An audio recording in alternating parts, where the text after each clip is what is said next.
Pada zaman dahulu tinggallah sebuah keluarga miskin di dekat pelabuhan.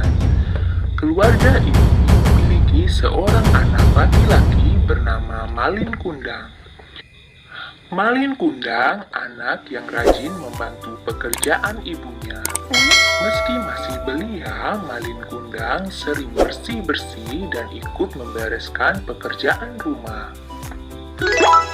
Hingga pada suatu ketika ayah Malin Kundang berangkat berlayar menggunakan kapal besar untuk mencari nafkah di negeri seberang. Namun hari itu menjadi hari terakhir kali Malin Kundang bisa menatap wajah ayahnya. Sejak saat itu, Ibu Malin Kundang harus bekerja keras untuk mencukupi kebutuhan sehari-hari serta membesarkan Malin Kundang. Sebagai anak yang rajin, Malin Kundang juga ikut mencari nafkah dengan menjadi kuli panggul di kapal mewah yang sedang berlabuh. Nahkoda kapal yang melihat kerja Malin Kundang kemudian lantas mengajaknya ikut berlayar.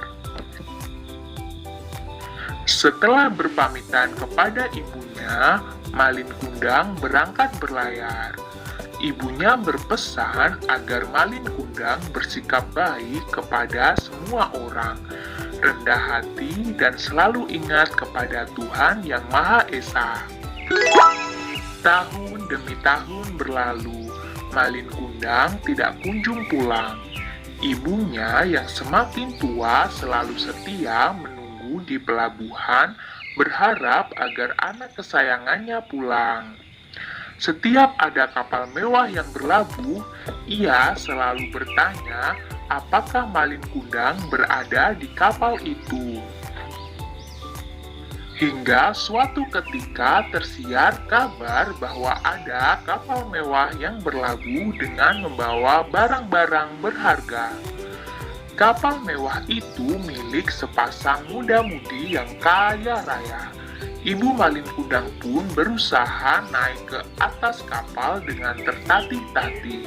Ia berharap anaknya berada di kapal itu.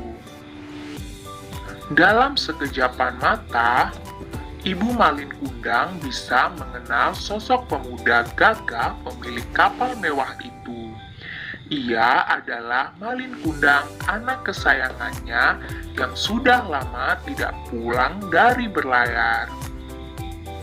Ibu Malin Kundang lalu berjalan tergesa-gesa menghampiri pemuda gagah tersebut untuk memeluknya.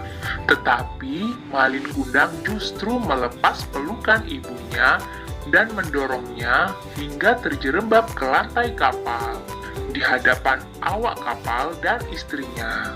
Malin Kundang bersikap sombong dan berpura-pura tidak mengenali ibunya yang tua renta dan miskin itu. Malin Kundang yang sudah kaya raya merasa malu memiliki ibu kandung yang sudah tua dan miskin. Ibu Malin Kundang menangis dan kecewa dengan sikap anak kesayangannya itu. Lalu ia berdoa kepada Tuhan Yang Maha Kuasa agar memberikan balasan atas perbuatan anaknya yang durhaka. Ibu Malin Kundang kemudian mengutuk anaknya menjadi batu. Malin Kundang bersama istri dan awak kapal mewah kemudian melanjutkan perjalanan meninggalkan pelabuhan, meninggalkan ibunya yang sudah tua di pelabuhan. Akan tetapi ketika hendak meninggalkan pelabuhan, kapal mewah itu diterjang badai dan ombak yang sangat dahsyat. Kapal pun hancur dan karam. Konon Malin Kundang pun berubah menjadi batu dalam posisi bersujud. Hikmah dari cerita ini adalah anak yang durhaka kepada orang tua akan celaka hidupnya. Patuhilah nasihat orang tua dan janganlah bersikap sombong kepada orang tua meski sudah menjadi orang yang sukses dan bergelimang harta.